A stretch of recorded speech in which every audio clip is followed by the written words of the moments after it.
Welcome to Successful Life Podcast. This is your host, Corey Barrier, and I have Ryan Williams with me today. So, Ryan, what's going on, man? Dude, thanks for having me, man. It's another Monday. Trying to get after it. I love it, man. I love it. So we're going to start out and just have Ryan. I just want you to talk and tell me a little bit about yourself and what you've done, and some good stuff, some bad stuff, and you've got quite a resume, dude. Yeah, I don't know, man. I'm still trying to build it. Like some days I feel like I'm, look back on what I've done and think, holy shit, how did I fucking survive all that crap? And then other days I'm like, dude, what am I doing? I'm just getting started. But yeah, man, it's been a long journey up to this point. I think, dude, the biggest thing is just learning along the way and kind of like self-discovery and realizing that I'm not that cool and not that important, but then also like nobody else is either. So realizing we're all kind of on the same playing field has helped out a lot. And I'm, like most people, I'm still trying to find out what my, perspective is or superpower is, like what my angle is, like what I'm really good at. There are a few things that I'm pretty good at that I'm okay at, but like the more podcasts I do and the more I talk with, guys like you who are interested in doing their own thing, we're all on, different journeys, but going a similar direction. The more I realize that some of the things I took for granted in my past,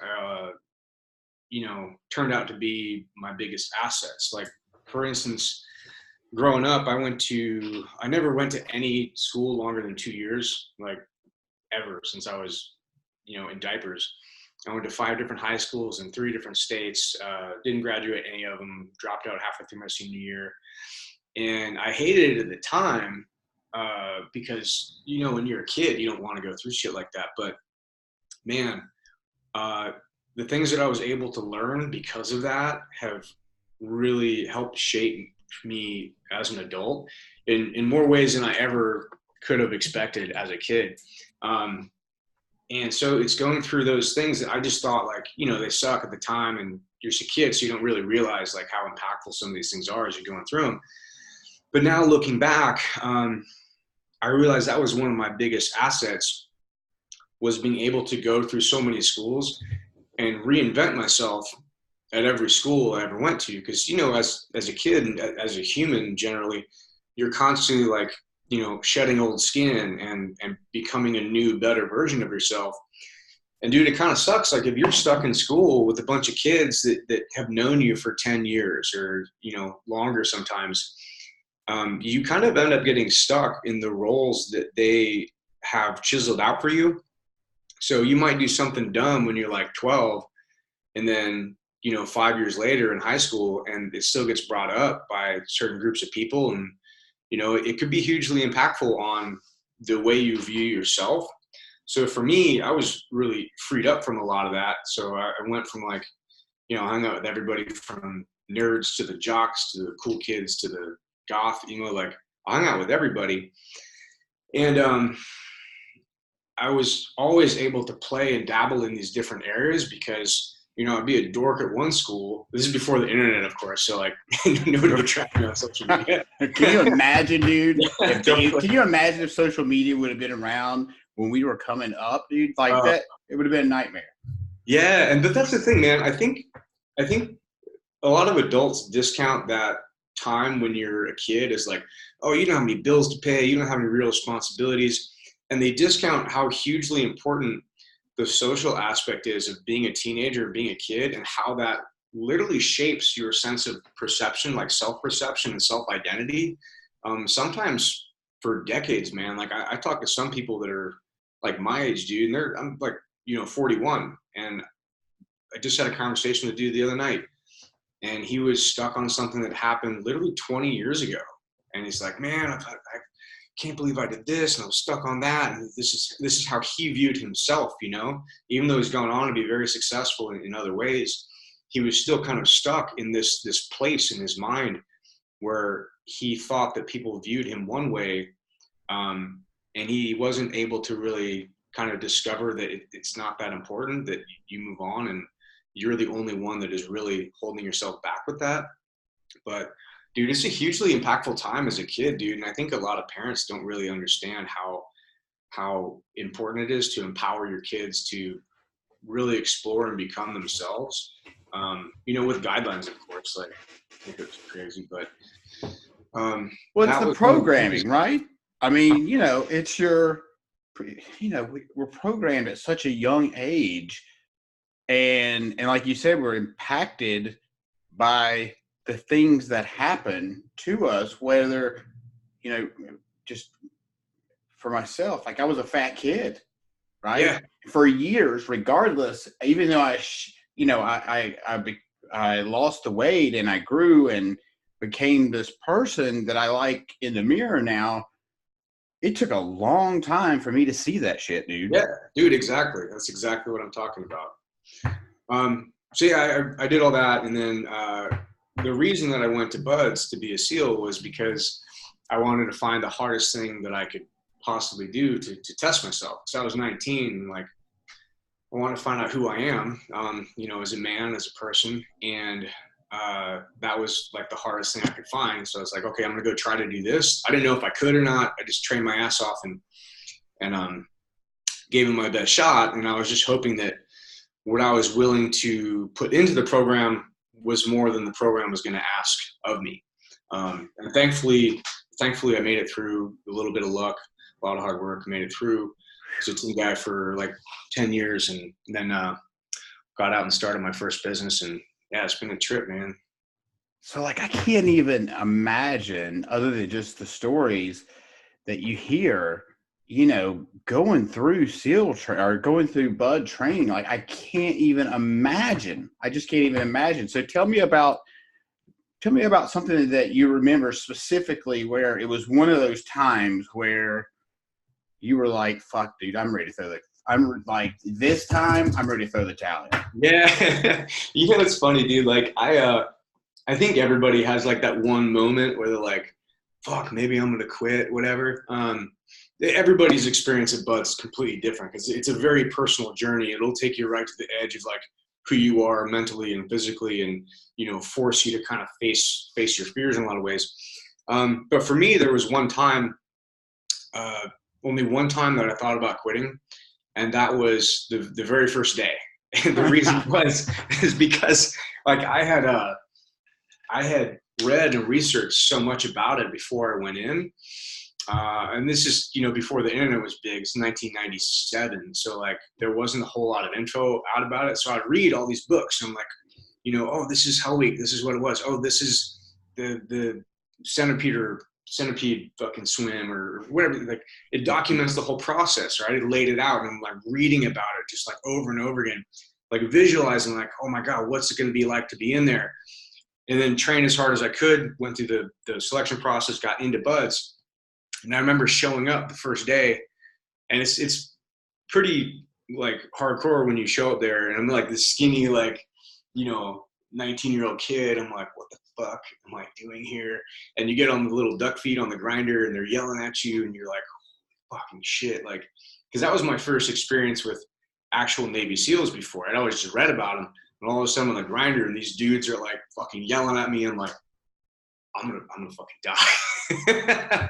But then, and I questioned it because everybody else in the class was like, bigger and faster and stronger and more in shape than me. And I'm thinking, God, dude, like, should I even be here? Like, I'm not as big as these dudes. I'm not as strong as them. Maybe I should just quit and come back, in a year or so when I'm more physically able to do these things. I just felt super intimidated and I was like, I don't know what to do. So I went to bed that night and I'm like, fuck, man, like, I don't know if I belong here. I don't know if I can make it. These guys are way above me and, my peer group. And I told myself like, okay, I'm just gonna go through the week. And at the end of the week, I'm going to evaluate it and see this. And if I still feel this way, then I'll quit and go try to get bigger and stronger, whatever it is, and then come back. But once I woke up the next morning and went to the evolutions and stood on the feet and had all these people beside me, I was going through getting the uniform, and I felt like a part of the process now. It's like, fuck, I'm actually in Navy SEAL training. Like the book, the chapters I was reading, like I'm in this story now. And after that, man, like, it's not that it wasn't hard. It was just, I was so excited to do every new evolution. I was like, oh, we got fucking log PT. Oh shit, I read about this. And we're like doing with the logs, and it was so exciting to me that it never really crossed my mind to quit, to the point where like we would go do it, and right to the point where I was like, fuck man, this is really starting to suck. They'd stop the evolution. But it was, I think just for me, like the way I'd prepared myself, I was willing to give this much to the program, and the program was asking this much. And thankfully I had enough of a gap in there to make it through. So forgive me, evolution. Explain to me what that is, because I don't know that I don't understand what you mean when you say that. Oh yeah. So basically it's a Navy term for just a thing that you're doing for the day. So if you're doing like log PT, that would be an evolution. If you're doing an O course, that would be an evolution. It could even be like going to the chow hall is like an evolution. So any like task that you have to do as a unit, that's an evolution. It's just something that they refer to it as. I think probably to kind of get you in the mindset of like, you know, you're evolving. Sure. Yeah. That makes it makes total sense. You definitely are fucking evolving. There's no question about that. Yeah, you definitely learn a lot about yourself. Oh my God. That's wild, dude. That is absolutely wild. So I have to ask, did the books that you read, right? So we can go on the internet, like you said earlier, we can go on the internet now and look at everything. But, for a long time, Hell Week or Buds Week, all that stuff was very private. I mean, it's not something that was readily available and talked about, not the real shit of it, right?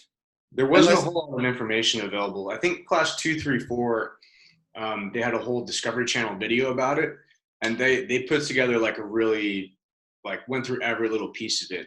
But I was class 219 in 98, so that was like, quite a few years before class 234 video came out. So there wasn't a whole lot of information. I think G.I. Jane was just coming out when I was like in phase, or I'd just gone through first phase or something. But yeah, it was kind of, there wasn't a whole lot of information. You just kind of had to go for it. That's crazy. I also didn't realize you and I are the same exact age. I'm really? 41. Yeah, I'm 41 as well. Yeah, sure am. Yeah. So, all right, cool. So you got out of, so you went through the Buds process, and then, am I saying that right? Buds or Bud? Yeah. Okay. Buds. And you stayed in for 10 years. Okay. And so what was next? Well, after that, so I did 3 platoons at Team 1. 1 before 9/11. It's like nothing's going on.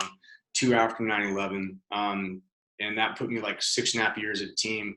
Then I went and I was a Buds instructor in 3rd phase for like 3.5 years. Ton of fun. But towards the end of that, like the last year, I was debating whether I'm going to get out, whether I'm going to stay in. What am I going to do? If I do get out, what does that whole process look like? And another team guy friend of mine was also an instructor at the time. We were drinking and hanging out and partying all the time, and we're like in the same boat. We're like, dude, what are we going to do next? And we came up with this. We actually came up with 12 different ideas on what we're going to do for a business. Sure. We had no business experience at all. Like we had zero. We had these crazy ideas from like Navy SEAL party planners to like all this shit. And one of them was a clothing line. That was actually our very last business idea that we had. So we went through all the list of them. We're thinking like, okay, a tactical shooting school, all this stuff. And it was just like, this costs too much money. This is going to take too much time. This is going to take too much resources. We don't have the assets. So after we filtered all these ideas through like reality, basically, we got down to the clothing line idea, and we're like, okay, let's do it. So we started one up. It was called Forge Clothing. So my buddy Mike Sowers and I started it 2007, and learned a lot through that process. Sold my half of it in 2012. started a kettlebell company called Demon Bells that had like faces on kettlebells. Okay. So we were the first ones to market with that. Really cool concept, but dude, super difficult business model. The margins are crazy thin. Like it's difficult to ship hunks of iron across the country. I mean, there's just so many problems with that business. I started another apparel line called Disciples of Iron, and basically I sold all those, and I was like, you know, what am I going to do next? And I realized that because I've been running production for my apparel line, that I got pretty good at interfacing with print shops and doing the logistics and the sizing ratios and the sales trajectory and all these, you know, blank selection, ink types, and all these little tiny things that you don't really think about. And because that was my role in the company, I was like, well, I can, you know, help other brands do this. And that's how Industry Threadworks was started. That's my current business. And we basically help apparel brands scale up and grow. That's our main resource. Okay, so when you say apparel, like you mentioned that in several businesses, is it like screen print? Is it? Tell me about it. Tell me about what kind of apparel. What is it? Is it embroidered? Like what is it? Yeah, like literally anything. So we Okay. just handle the production process, because what it is that the brands are very creative. You know, like you have to be creative to start an apparel line, because you have designs, you have a vision, you have a message, you want to like get that out there, right? But then on the production side, the print shop doesn't know any of that. So there's a huge gap in translation between the creative side of what the print shop, or the creative side of what the brand wants, and the actual structure of what the print shop needs to actually produce that garment. So we essentially speak both languages. So we take what they need, we put it into a language the print shop understands. We do a ton of work on the front end. They screen print everything. We have an embedded QC element within the print shop. Bring it back to us, we QC it again, and now we do fulfillment and customer service, and you know, a bunch of other resources outside of just the printing. But our main thing is we're a translator between the creative side of the brand and the mechanical side of the print shop, to make sure that what the brand wants is actually what gets delivered. Because if you've ever dealt with apparel, dude, it's a massive, like I would say 70% problem rate. Like if you go to order like, you know, 100 t-shirts or something like that, Sure. what you have in your mind and what you think you're going to get and what actually gets delivered is usually very, very off. And it's because the print shop doesn't understand what you need, and the brands don't understand what the print shop needs to actually produce that garment. So we live in the middle as a translator. It's almost like you're the broker, sort of.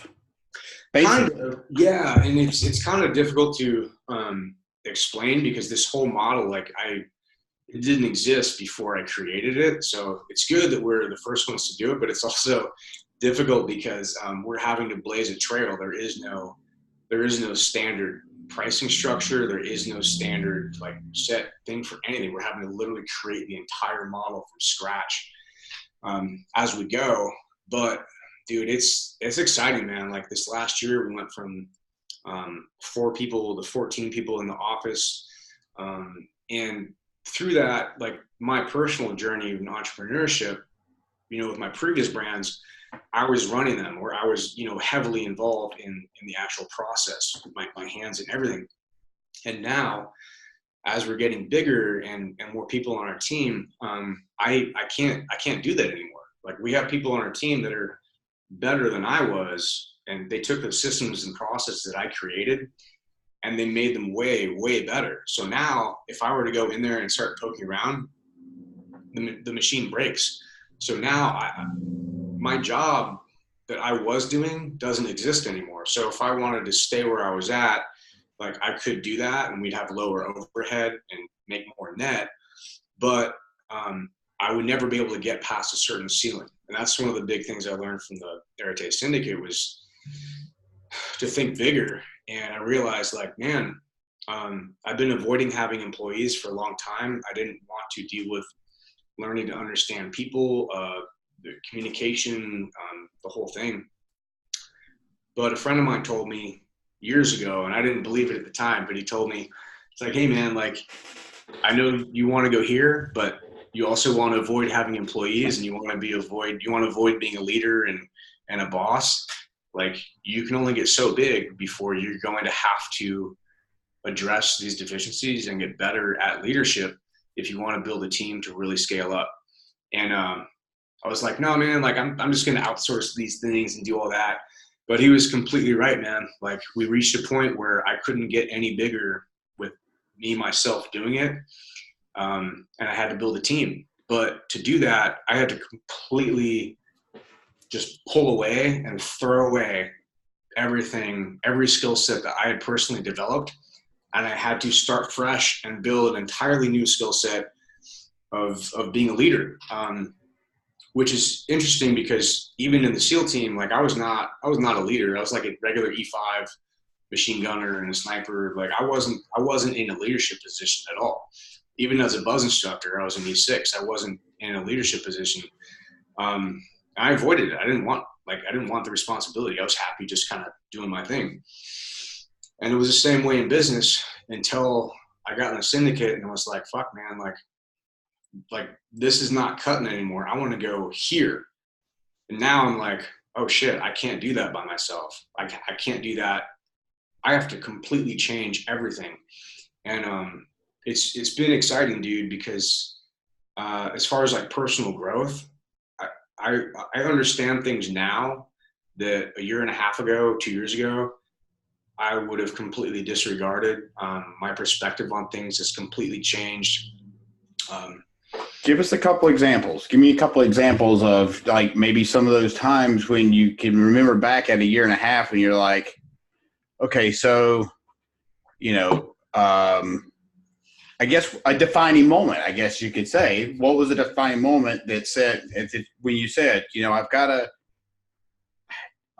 for lack of better words, I got to hand over my ego to an extent, right? Because we're all egocentric people. All entrepreneurs are to an extent. Yeah. And well, so, you have to have an ego if you want to build something big. For sure. Absolutely. And so, you know, that was, you know, and I'm not get into my story, but that was what my downfall was with my last business, was me. Yeah. My ego. I thought I was doing the right thing and I wasn't. I was playing boss, and you can't fucking do that. You got to be a leader, not a boss. Yeah. Dude, absolutely, man. And that's maybe one of the biggest things I've learned is that for me, I define it as like short-term ego and long-term ego. Mm-hmm. So for me, like my ego now is not built on like, you know, what kind of car I drive or how much money I make or anything like that. My ego is built on, I want to build a $300 million business in 4 years. Like I said 5 years ago, or a year ago, I said 5 years. So now it's $300 million in 4 years. And we're only at like 4 million this year, around 4 million. So we're nowhere near that, but we're on fucking track with it. But that's where my ego lies, right? So this is long-term ego. This is big ego. This is like, I want to build something fucking massive, something big, something significant that is fucking world impacting, right? But to do that, I have to completely let go of my short-term ego. So I can't come into the office and be like, my way's right, or because I say this. I have to come into the office and look at my team that knows their roles and their responsibilities and the very finite aspects of the business, the day-to-day stuff better than I do. And if I have an idea and I'm like, hey, what do you guys think about this? What I never do is go, hey, we're going to do this. Let's make it happen. Which everybody thinks like, oh, that's boss. You're going to do boss shit. No. Because that's short-term ego. And they'll do it. But at the same time, it'll only get so big and there's a chance it'll fail. And then if you build that culture where people just do what you say and they don't want to rock the boat and they're afraid to say no, that's short-term ego. And you'll feel good for 3 months until your business starts to decline. But so what I've found is that I have to absolutely fucking crush that short-term ego. And when I go into these meetings now with our team, I tell them like, hey, here's a big vision. Here's where I want to go. Breaking down by the year, by the quarter. here's what I'm thinking for this. How are we going to accomplish this? I leave it up to them, be like, hey, let's do this, or this thing is not working. Let's revamp and try this thing. So I let them work out the situations, and they usually come up with better solutions than I do. Then my role is to pick the best solution of what they present. Sometimes it's my idea. More often than not, it's their idea. Usually, actually, it's a hybrid of several people's ideas. But every single time, that idea, the hybrids and their ideas are better than anything that I personally could have come up with.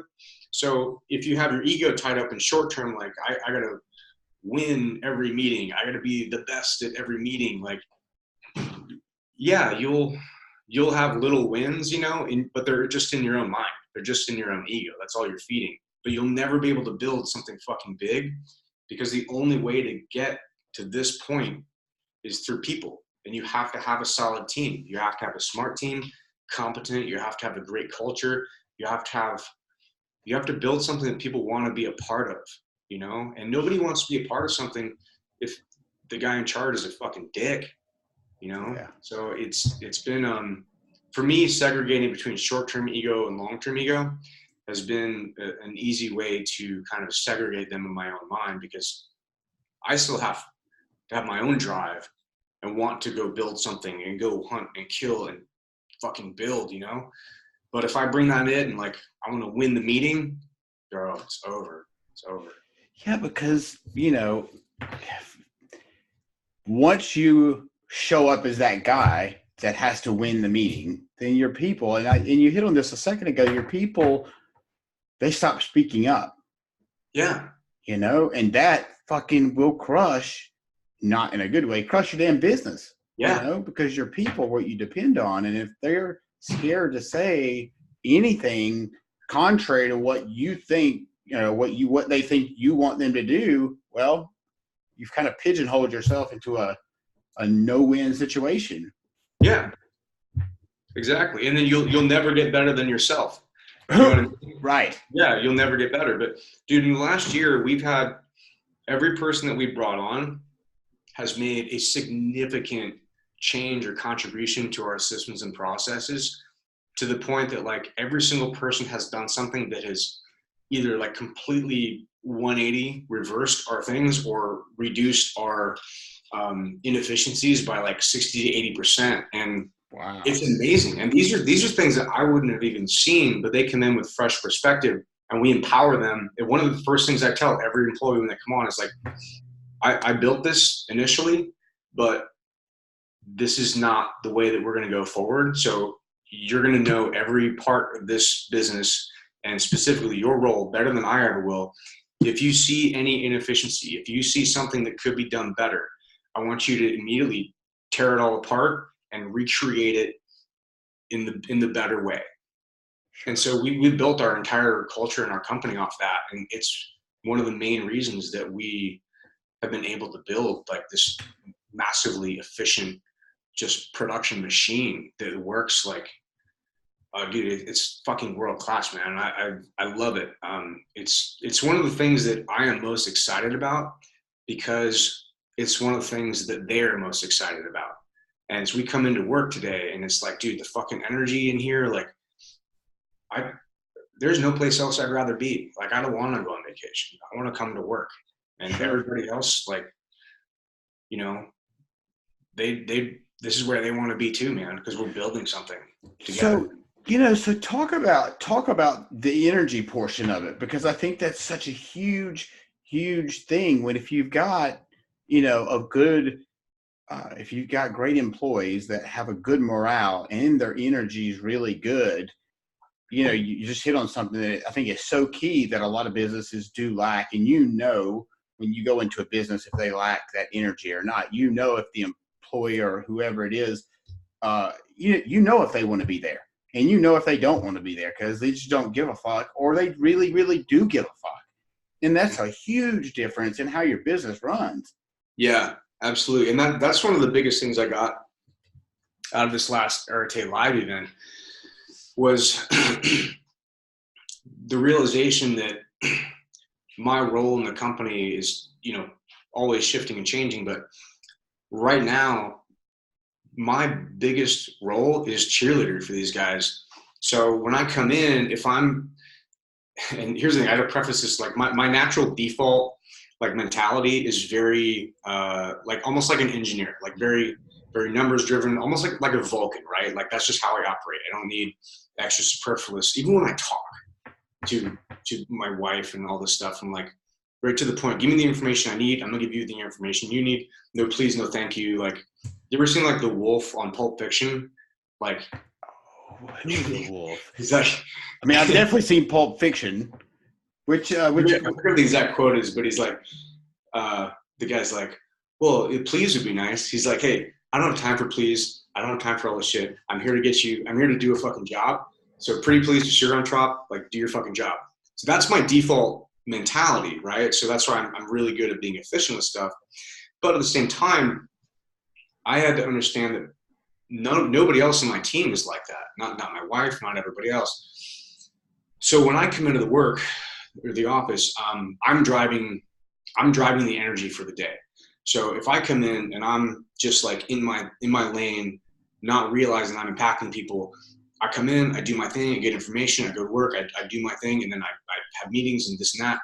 But it really fucks with the energy in the office because they're not communicating in the way that I am. And if I don't recognize that, it's my job to communicate to my team in the ways that they're going to understand me best. It's not their job to interpret me. Like, sure, I have to put out information in a way that they're going to understand it best. And I talk to each person on our team differently, depending on who they are, what their goals are, what's going on in their life. But what I realize is that if I come into the office and I'm just me, it fucks up the energy. So now when I come into the office, I'll play happy music on the way up for the last 5 minutes on my drive here. I'm playing happy music, getting upbeat. So when I come into the office, I'm like, hey, Brian, how's it going? Dude, Jake, fucking warehouse is looking tight, bro. Like this, I spend the extra couple minutes to say hi, to communicate to them in the way that is valuable to them. Because even though for me, you know, I'm just Vulcan, I want to do my fucking job. For me to grow, I need to meet them where they are. You know, I need to understand that they're looking to me to set the energy, to set the momentum for the business. And it takes me an extra 2 minutes in the morning to say hi to people and just tell them they're doing a great job and I love having them here. And dude, that changes the energy for the whole day. It really does, man. And now that's my job. Now that's my role. It's no longer doing the tech packs and doing the POs and the ordering and stuff. That like we have people now that are way better than I ever was at that. But it's been a learning process because that is not my default state is not to be like this, like, you know, communicator guy. There's not my, I had to really learn that, you know? Sure. I literally had to learn it. Oh, and this is tying back into one of the most impactful things like in my childhood I was getting at is that I was a total nerd growing up, dude. Like I didn't understand humor, sarcasm. Like I didn't understand sarcasm or irony until I was like 20. You know what I mean? Like I just, it was lost to me. Like I was a programmer mindset, like very analytical, very Vulcan. So I had to literally analyze how to be funny. So I remember in high school, like my friends were funny and I was kind of like, fuck man, like I want to be funny. I want to be liked. Sure. How do I do this? So I would literally break down how like they make somebody laugh. I'm like, okay, how did they do that? Was it the content of what they were saying? Was it the context of the way they were saying it? Was it their tone? Was it the timing? Was it the visuals? Was it the body language? Like what was it that made that funny? And dude, I crashed and burned so many times in high school, like trying to be funny and like I thought it was funny and nobody else laughed. Like, such a shit feeling. Dude, I know, right? But I had to like constantly analyze it, like literally break it down by numbers and figure it out. But now, because I did that, that has become one of my biggest assets because I had to kind of learn how to be human, essentially. And now that I've done that, I can communicate with different people in ways that are effective to them, but also still maintain like a very driven analytical numbers mindset. And that's what's been able to help us live in the translation period, because we understand the brand and the creative side of what they need, but also the mechanical and the analytical side of what the print shop needs to actually produce the garments. And that's why we have the production system we have now that is just a fucking machine, man. But also it's the team. Like these things that I created, the team took and just tore them apart and rebuilt them into something that is like literally fucking world class, dude. Like it doesn't exist anywhere on the planet, the shit that we built.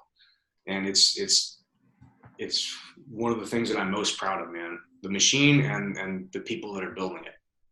That's awesome, dude. So tell me, all right, so tell me when, like so far, like you've told me, you've done some really like amazing shit. Like you talked about being, oh, I was just a E5, I think is what you said. Well, just an E5. Like somebody like me is like, fucking A, like that's a pretty badass motherfucker to be a Navy SEAL to begin with. And then, you know, you carried that on and to build this business.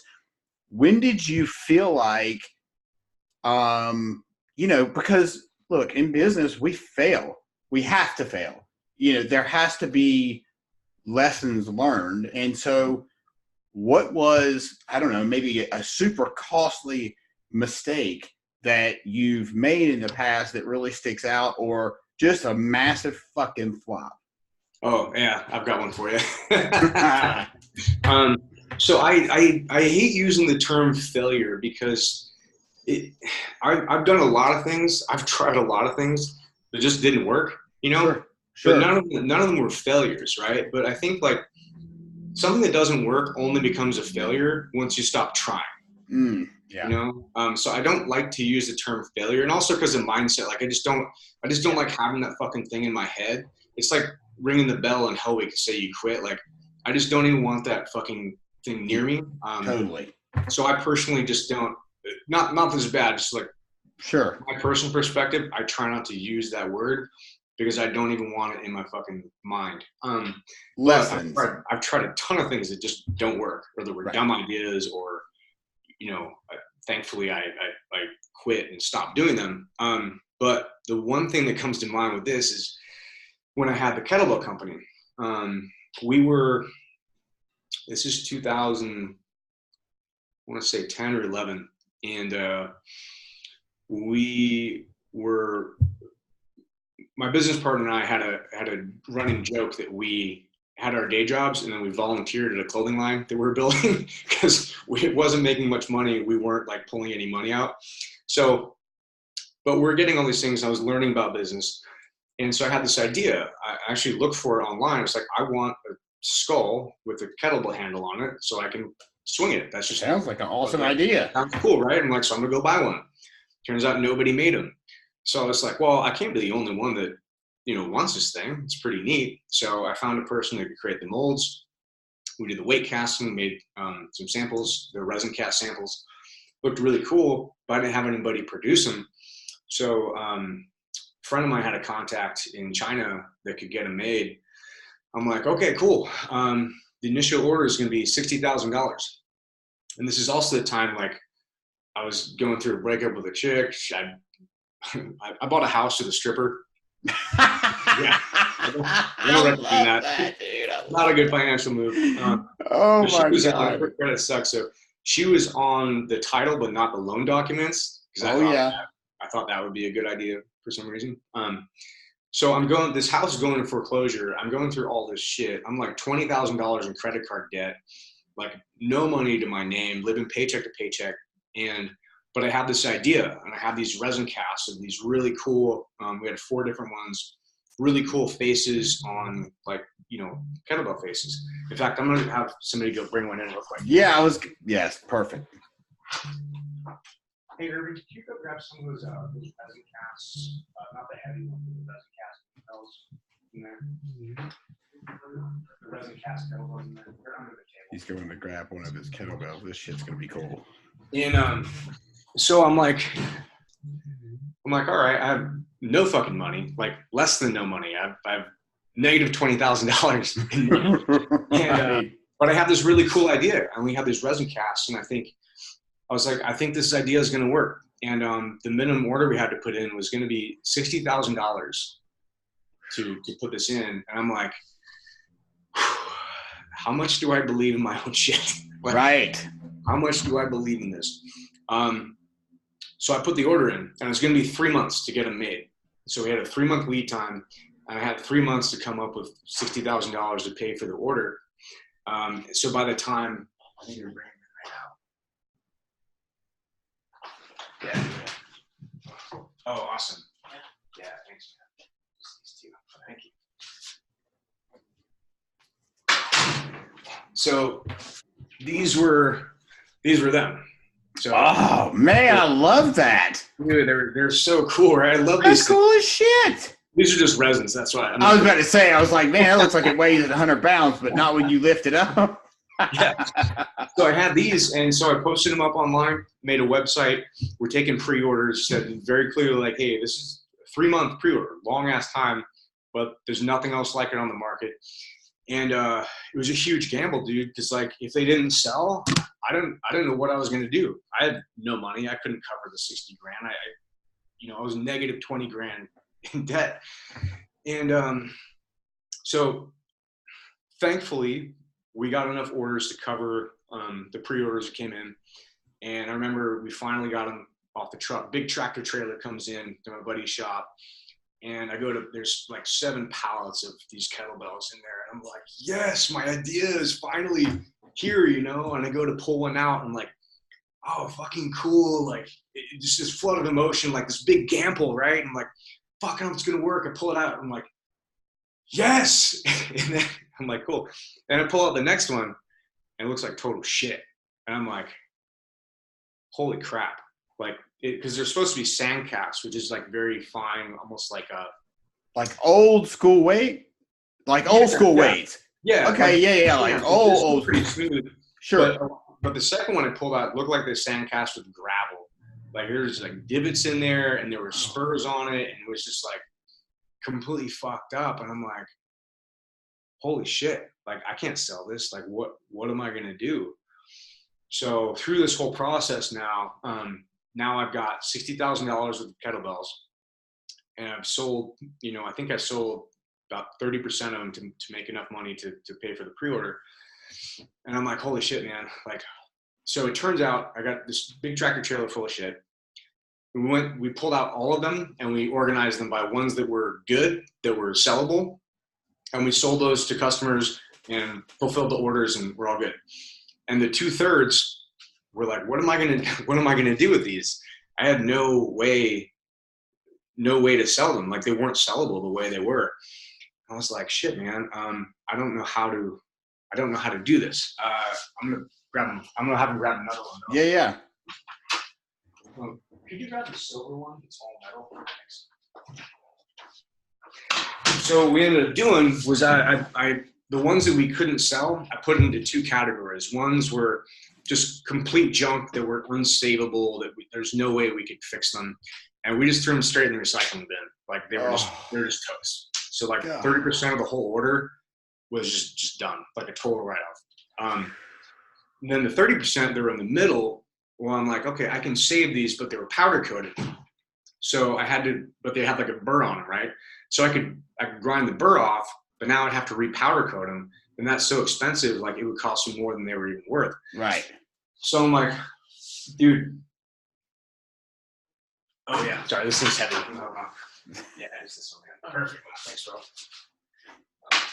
Oh, that's right. So, it is a fucking kettlebell. So yeah, this one's real metal. So I was like, dude, what am I gonna do? How am I gonna fix these things and then re-powder coat them? Like, what are my options? So what I ended up doing was I ground the powder coating off of them, and so it's raw metal. And then once I did that, I was able to fix them.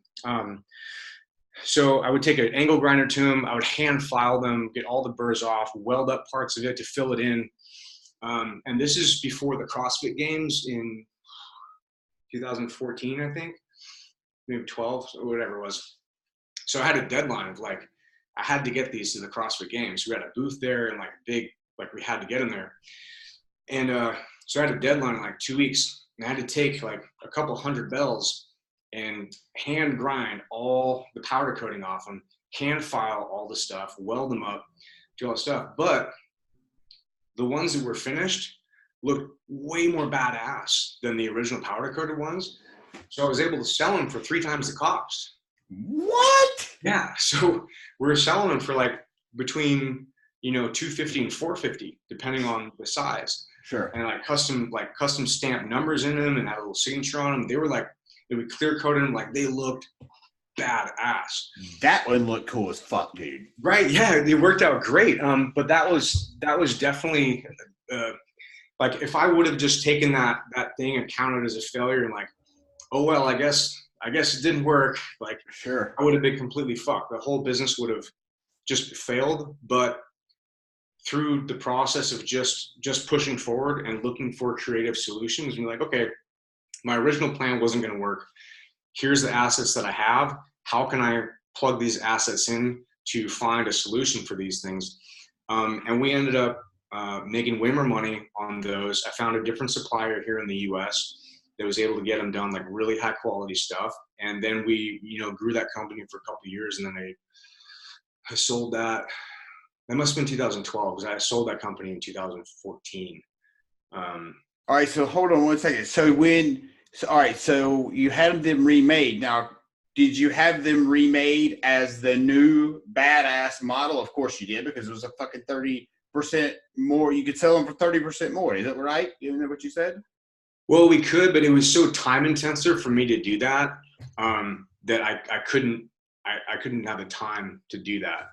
Well, no, I mean the new company. Did you have them? Did you have them? Could you have asked them, hey, design the kettlebell the way the finished product that you had to spend so much time fucking with? Yeah, if I had more time, I definitely would have. There's a lot of things I would have done differently with that company. Okay. But I was still building other things on the side, and it wasn't my primary focus. I still had a day job, and I honestly just didn't know as much as I know about business now. And that's a great idea. I should have done that. I wish I would have done something like that. But also it's like, I had to deal with their clear coating, and their idea of this thing wasn't really, I didn't have as much control of the process because I had to have this company on the East Coast go do the whole thing. Sure. So it was very problematic. I don't recommend getting into that business. If anybody's interested in like equipment manufacturing, I highly recommend finding something else to do, because it was hard, man. Like these bells, each one cost me $5,000 just to get the cast to like bring to market. $5,000 in 3 months. And then when I got it, the bell cost me, like our best selling bell sold for $125. Okay. It cost me $85. So if I wanted to make $40, I had to spend $85.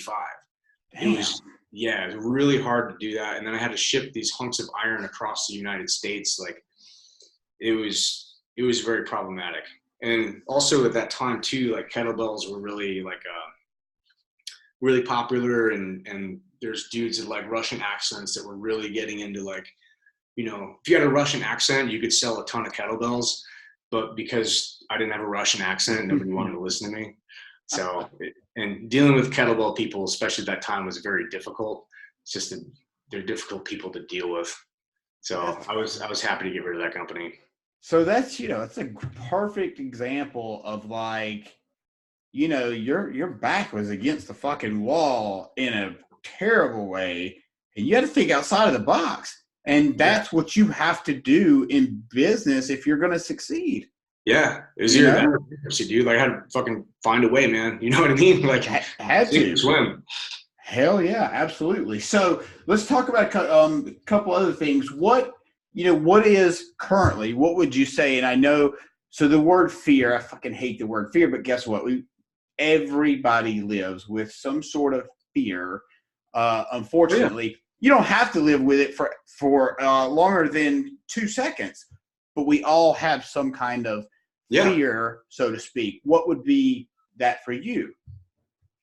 Oh man. Well, first off, I don't think fear is a weakness at all. I think fear is like pain. It's an indicator of something. It's an indicator of something that's either a pain point or something that is you're uncomfortable with. And it's totally fine to feel pain. It's totally fine to feel fear.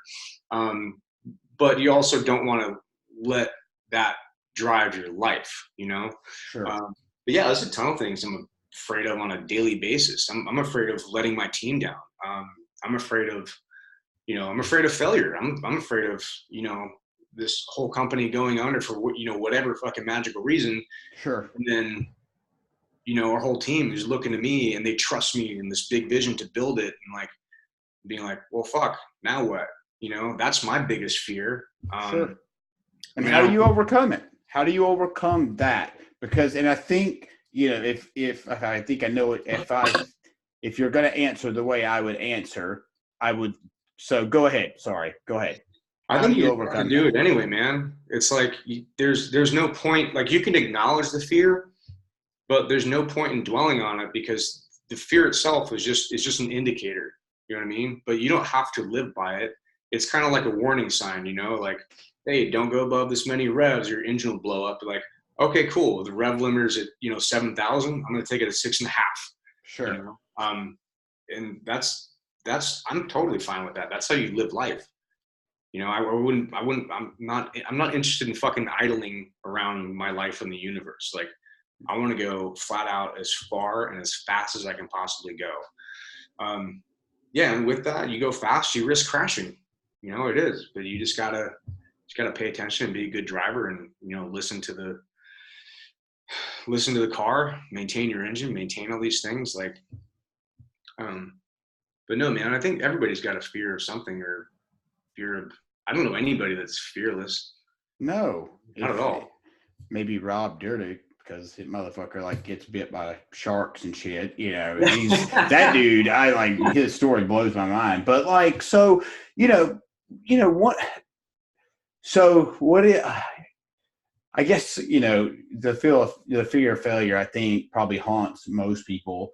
But there's a certain time when you have to, you got to be able to see past that feeling, which is really what fear is. It's your fucking mind saying that, you create this vision in your head of what could happen.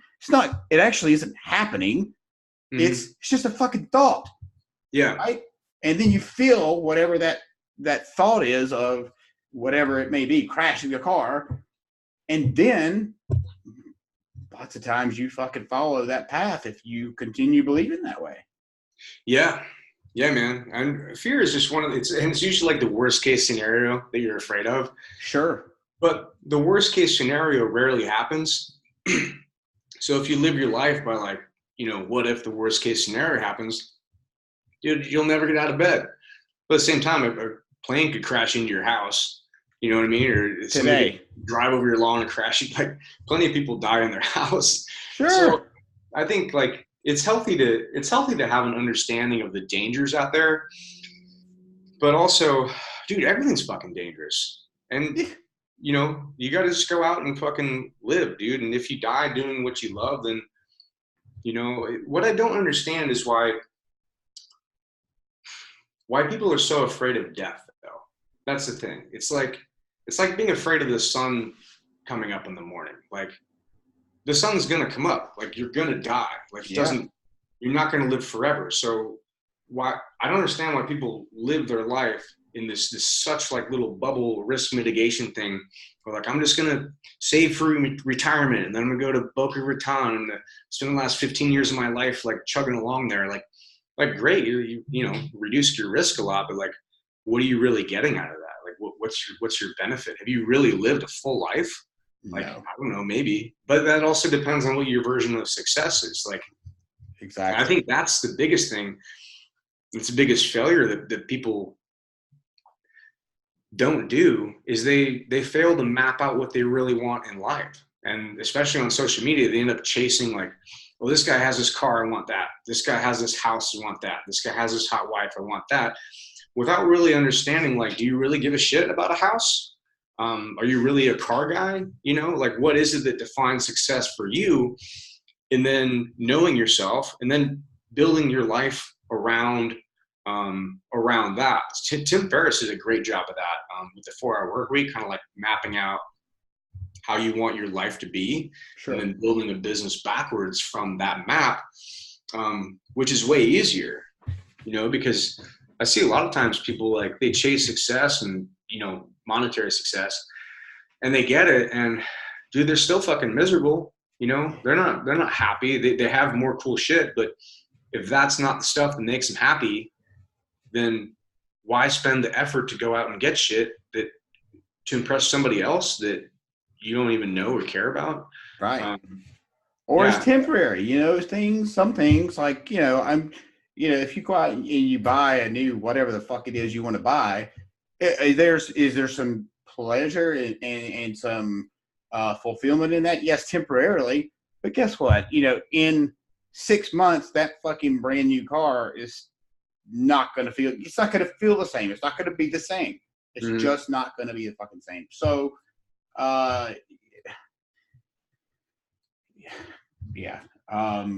So, you know, you mentioned, you know, it depends on what success is for that individual. So for you, if you could try to define what success looks like, I know that's a massive question because there's, you know, many areas in our lives that would consider success. What would be your one or two biggest things?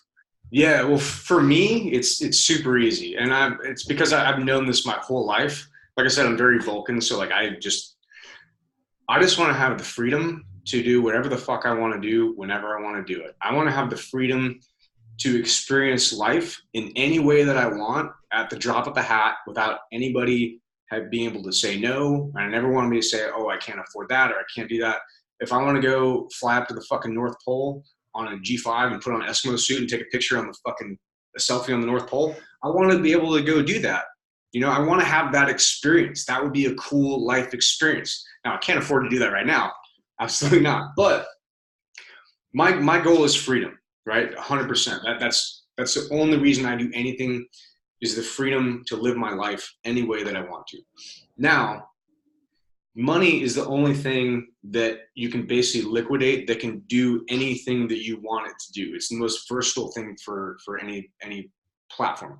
So money by itself is totally useless. It's literally either paper or ones and zeros on a device. It's fucking useless itself. But what you can do with money is whatever you want. So that's why I chase money, because it's the most direct translation to freedom than anything else is. So that's why I started this. But now, because there's success and then there's fulfillment, right? Sure. So, and there's sometimes different things. When I first started this journey, I thought that was the same thing. I thought that financial success would give me the freedom and that would give me fulfillment. But it wasn't until like this last year that I realized that the things that actually give me fulfillment are not what I thought they were. So, for instance, I bought a Lamborghini a couple years ago, and I never thought I'd be able to afford them. It was one of those things that was on the wall, and like it was just something I literally never ever thought I would be able to afford. It was just a carrot on a string, like, you know, one day I'll get a Lambo, and I actually got one. I was like, holy shit! Like, wow, I actually own this thing. Sure. It was a crazy experience for me, but very very useful in kind of overcoming what I thought were, you know, limitations. But through that, I realized it's just another car. You know, it's cool, but after a while, you're like, it became more fun to share that experience with other people than it was to drive it myself. So I would have like as many of my friends as I could go drive it with me, because it was more fun for me to see the expression on their face when they're getting after it, and just that thrilling exhilaration. That was more fun and more fulfilling to me than me even driving it myself. And then I ended up selling that car, and then I I got some other cars that are fun, but I realized through this shift this last year is that for me, that was my carrot. That was my, success metric, was the money equals freedom equals these things and experiences and toys. But now that we're building a team, it's changed my goals. So I still want to do, freedom is still the number one thing as far as success. But I think my life would be a lot emptier if I achieved freedom to do whatever I want. But it's the sharing that with other people that brings me fulfillment. So how that translates into my business now is I want to build a $300 million business that employs a ton of people, that they have a great fucking time working here, that they're impacting. And like, I tell my team, like, what we do is not print t-shirts. Like, we help our clients build their dreams. Like, we help our clients take this concept, this image in their head, create a product, scale it, sell it, tell their boss they're quitting, and build this life for themselves as entrepreneurs. Like, we help our clients build our dreams, and that's what our people do. We don't print t-shirts, and I tell them that all the time, and I love it here, and I think they do too. And we hear it all the time from them. Like, we had one of our people, turn down a job at SpaceX to work with us here. Wow. Because of the culture that we have, and the drive and the vision and where we're going, and literally what we do. It's not just printing t-shirts. But what I want to do is I want to have more people be able to share in that. And the more people we can help build their dreams, the more we can impact the world and help people find their own version of success and freedom. So that, to me, if I can do that, then I can get my freedom and my fulfillment. So that's where I'm trying to go. Fucking love that answer, because and that was actually a really perfect answer, because people don't think about, when they think of, well, XYZ is worth whatever. Well, we'll just take Andy for example, right? So Andy owns a bunch of fucking cars and but he also provides a bunch of fucking jobs, and he also provides supplements like your t-shirts that help a whole bunch of people. And your t-shirts, or whatever it is you're printing on, if you boil it all the way down, you're keeping people warm when it's cold at times. It goes way down the line, not just like you said, not just printing a t-shirt. Well, like for instance, like take the shirt you're wearing right now, like the Arete shirt, like you're becoming a part of something that you feel is bigger than yourself, and you feel empowered when you're part of the symbol. Every brand is like that. Every brand is a lifestyle. When you put on a t-shirt, you're being a part of something, it's belonging. And I think if you can create that community for people, that right there, even the t-shirt that you choose to put on for the day means that you're a part of this tribe. You're part of this community. This is what you believe in. This is what you represent. So I find just that fascinating. And dude, I just love every aspect of what we're doing, man. Like, and I'm a t-shirt nerd at heart. Like, I research all the nuance of all this little shit. But at the end of it, man, like, it's about connecting people. Sure. And having people be connected to each other and part of the community. Absolutely, dude. Yeah, and you're right. When you put on whatever it is you're putting on, whether it be a name brand jeans or the shirt, or for maybe if you're a lady purse, whatever it is, it puts you in. It goes back to mindset, right? Yeah. It creates this mindset that I'm going to go out and fucking kill it today. Yes. Right? Because, and it's not because you think, oh, well, I put it on the shirt, so now I can go kill it. If there's a mental shift when I put on this shirt, I feel unstoppable. It's an identity. Absolutely. That same thing with tattoos, man. That's what I tell people. Like, a t-shirt is a tattoo you wear for the day. Like, I got these because I want people to know how I view myself. Sure. This is how I see myself. And I wanted to look on the outside the way I feel on the inside. So a t-shirt is literally like, it's literally like a tattoo you wear for the day. Like, this is who I am. This is what I represent. I'm about this. And that might change, you know, maybe we'll wear a pink t-shirt tomorrow and I'm about touchy-feely or whatever. But if that's what I'm feeling, then that's what I'm going to do. But it's nice to have that kind of you know, mobility with how you're presenting yourself. I think t-shirts are a great medium to do that. And they're fun. You get to be creative. And I just really enjoy all of this little nuanced stuff. That's awesome. So I should have mentioned this earlier. When I guess I was 16, and it wasn't my first job. It was, I don't know what number it was, but for, I don't know, maybe a year while I was in high school, I fucking went to a print shop, and I don't know if it's this way now or not, but you know, it looked like a Ferris wheel turned up on its side, Yeah. you know, and dude, like as you know, one slight fucking slight movement, you fucked the whole design up. Yeah. Yeah. The registration, there's so much that goes into it. And also too, like it's more of an art form than a science too, because you can take the same print to 5 different print shops and the same art file, the same everything, and get 5 completely different outputs on the t-shirt, because the ink styles would be different and the different inks react with the different materials in there differently. Even the different colors in the materials, like different inks colors react with different material colors. Like, it's so nuanced. And then the screens have to be burned at a very specific mesh count.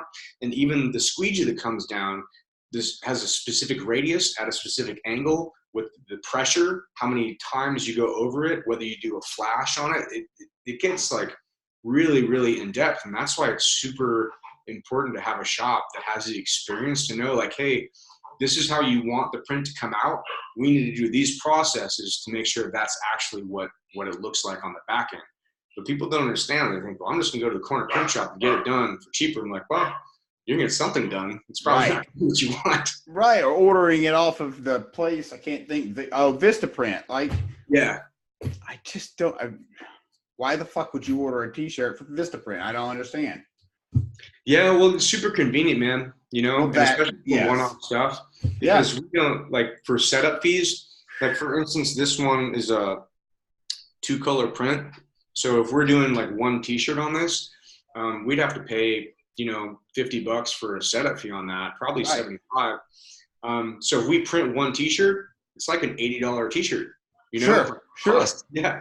But now if we amortize that over, you know, 100 shirts, that's, you know, what is that, $8 or something like that setup fee. Now 1,000 shirts is 8 cents. So that's why volume plays such a huge role in screen printing, is because you got 3 things that make up the main cost. You got the style of blank that you want, the cost of the blank. You got the number of print locations, and you got the total volume. And the volume can make, you know, a $12 shirt turn into a $6 shirt at massive volume. Sure.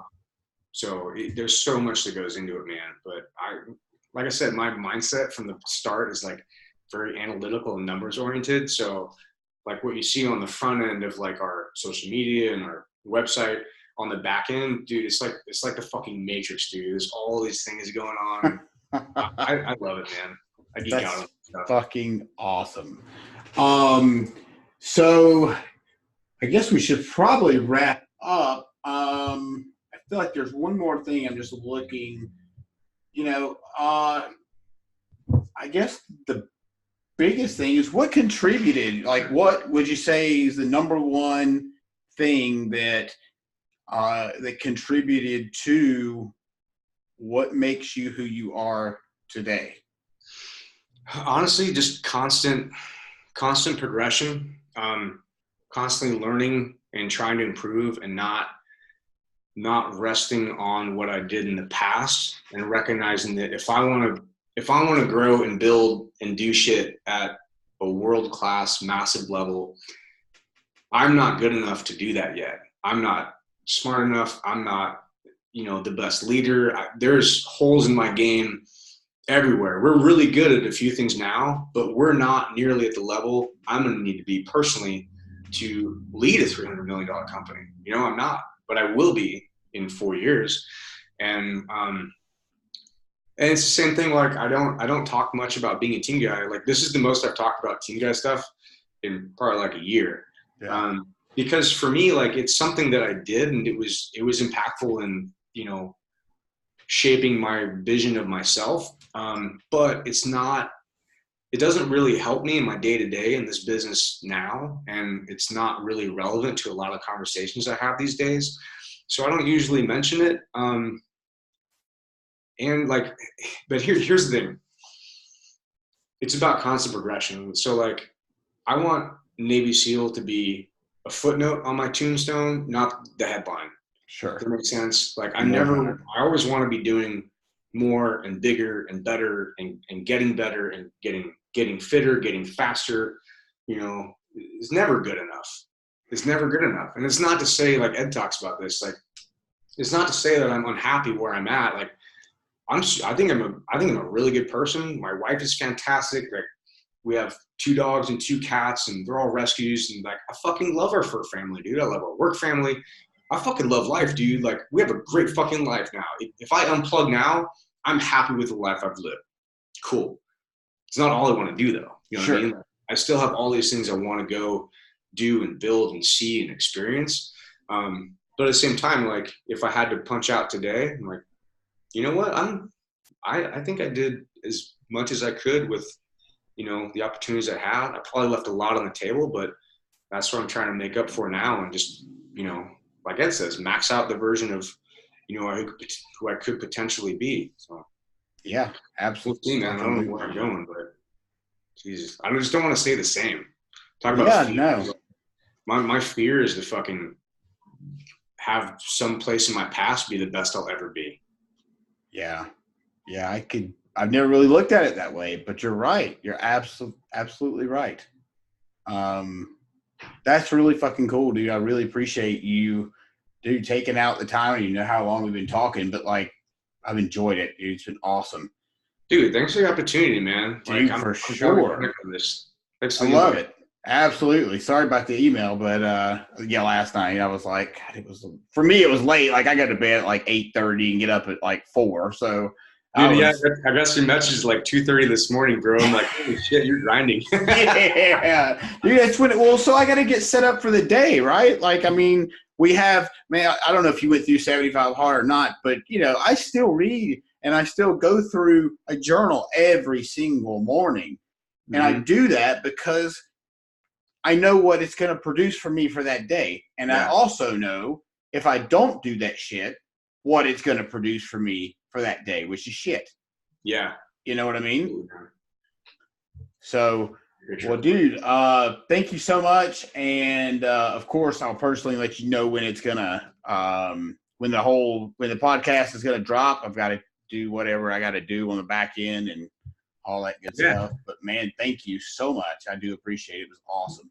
Dude, great talking to you, man. I every time I got to do more of these because I find that like every time I do, like even through our conversation here, I'm realizing like I'm putting together thoughts in my own mind, like, fuck, that's why I do that, or that's why I think that I wouldn't, if we didn't have this conversation, I would have gone through the rest of my life without even realizing that shit. So yeah, man, I appreciate the conversation. It's the universe, brother. It's the fucking universe. I love it. Crazy. Yeah, absolutely. All right, my man. Have an awesome day. Thank you so much. If you need anything from me, by all means, reach out.